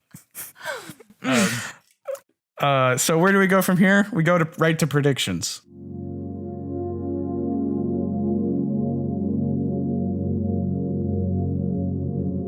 Virgin predictions. Okay. This episode, it's so uneven. Like, it feels weird even doing predictions this episode. Like, let's play a fun game with a spreadsheet. In this episode, after we all feel terrible. I feel like that should also be John's quote for like defining what he thinks is fun. Let's do a fun game with a spreadsheet. Okay, so Michael, at the moment, your overall accuracy is a 65.07, and your accuracy this season is currently at a 72.73. Woo, that's good. Yeah, second best season at the moment. Great. Still trying to see if we can catch up to your current best season, which is season 2. Seems less likely than it used to that you would do. But we'll see. We'll see. All right. So, turning the page back to season 4, episode 22, we have a handful of predictions here that are just Tara predictions, things that we assume will not now come true. Oh shit! I'm done now. Yeah. So Michael predicted that Tara was in Willow's dream and remembers it. This is one that we know, I guess, that Tara was in Willow's dream, but whether or not it's something that she can remember, I don't really know what to do with this one. This might not be. It sort of refers to the internal state of a character. I don't know, Dennis. What do you think we should do with this one? I think we should deny it just because it didn't come up. Okay. All right. It's a shame Travis is not on. Oh no, Travis! He's not here to defend you. No. Okay. All right. So that one's going to be denied. In a similar vein, Tara will write on Buffy's body. I think you meant to say Willow's body, but in any case, that's denied. Tara doesn't write on anybody's body. Alas. Let's see. We have one here from a little bit earlier, season 4, episode 17. Jonathan will join the Scooby Gang for an adventure and not be very helpful.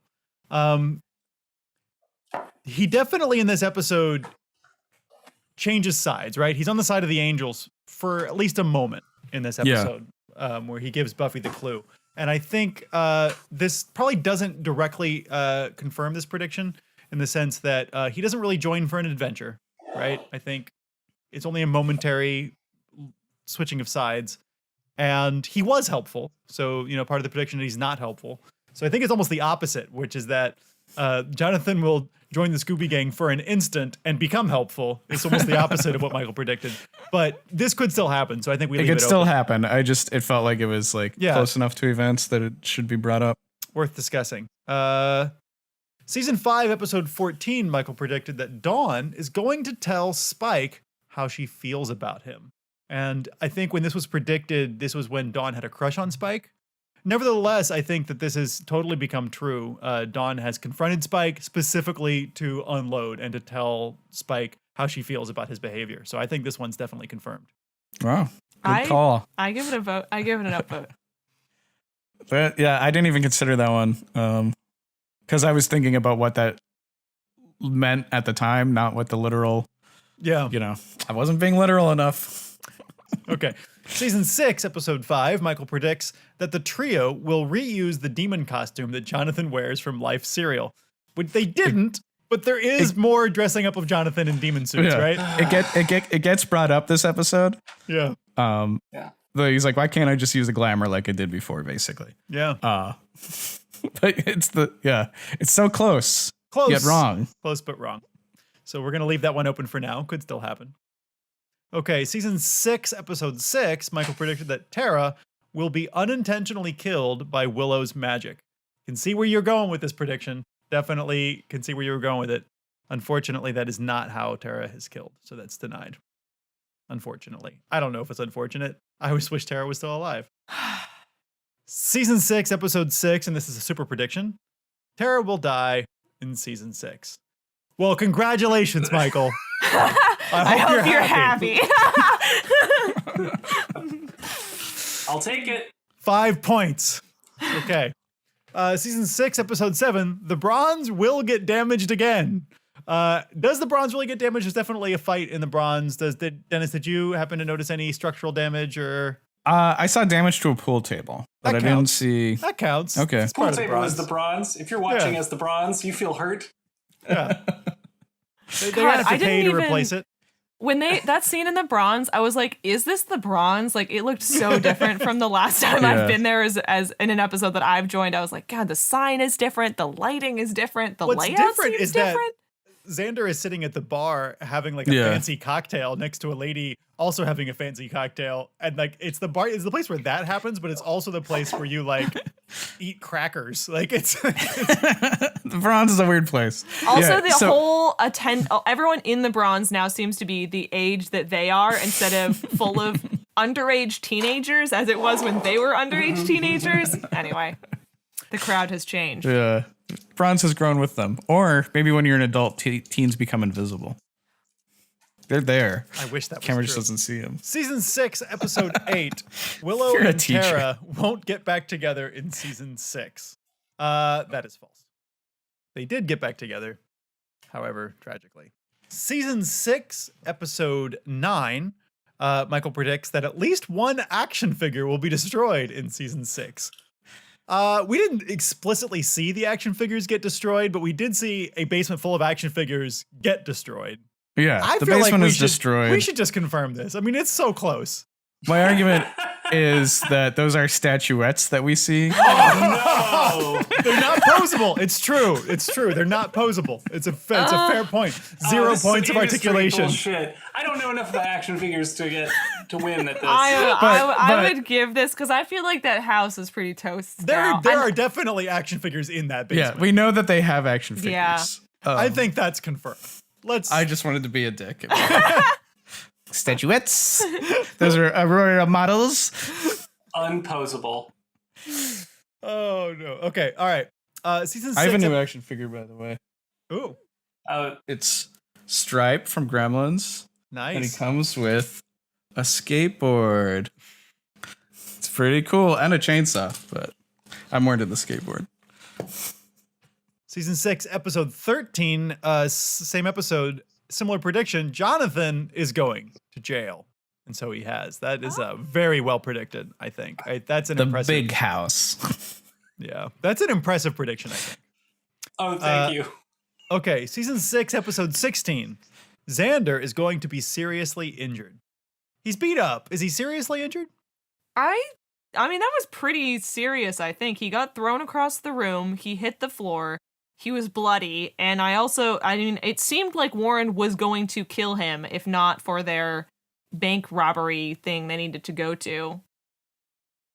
Yeah. I think that seemed pretty serious, honestly. Unless you have a more serious injury in mind, John.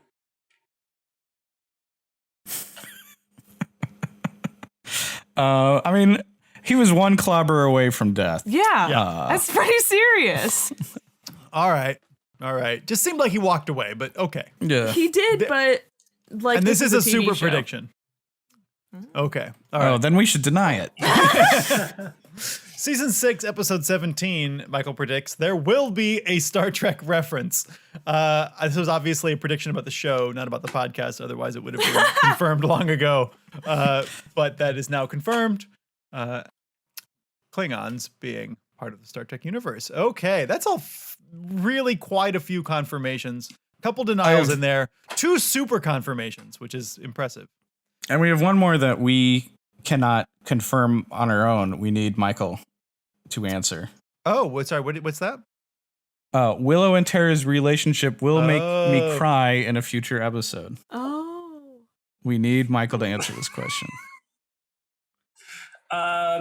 Shoot. You know what? Watching with other people is tough. I wasn't brought to tears while watching with people, but I was anesthetized against the drama by friendship. Yeah. So that's tough. I didn't cry. Do you think you would cry if you watched it again by yourself? I think if I had done it by myself, I might have. Well, if you can make yourself cry, that's a free confirmation. You just gotta. It's a question of your will, really.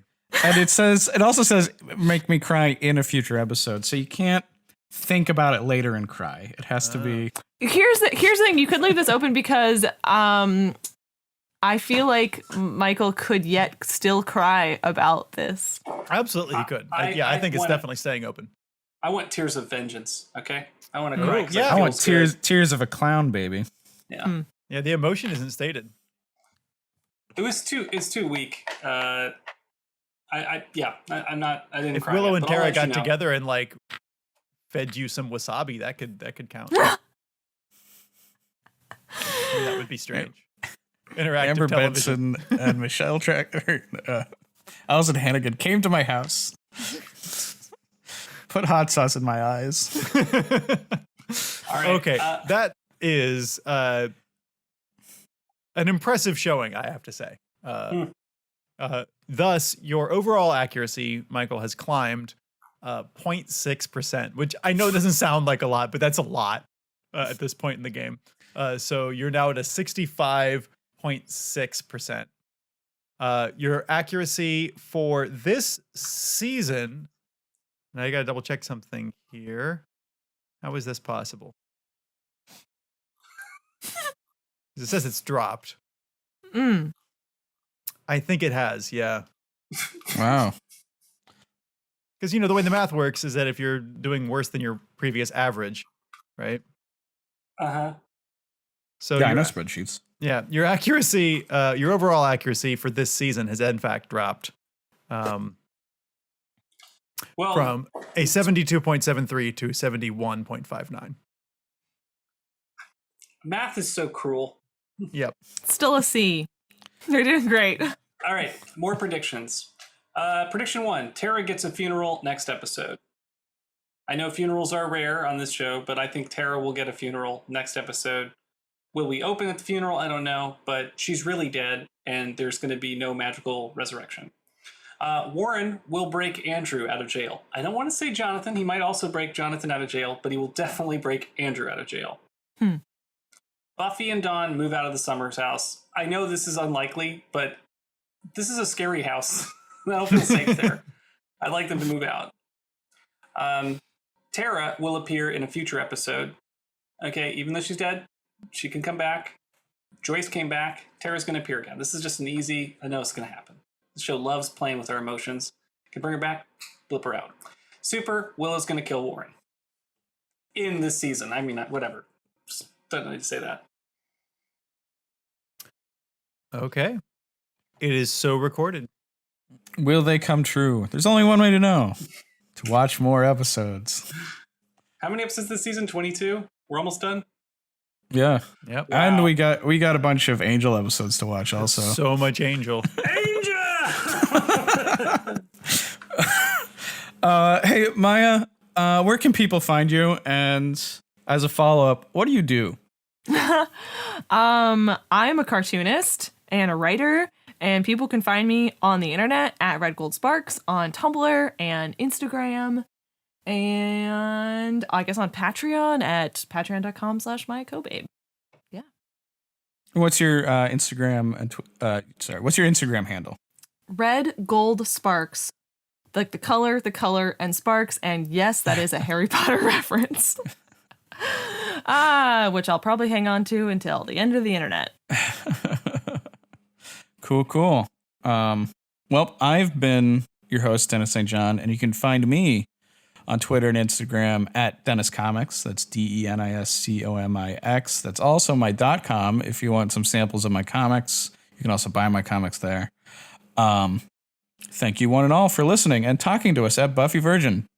Don't forget to rate us, and we hope you're subscribing. You can watch us on YouTube. Our Twitter is at Buffy Virgin Pod. Our Instagram is Buffy Virgin. You can check us out at BuffyVirgin.com. Reach out. We love to hear from you. We'll see you in hell.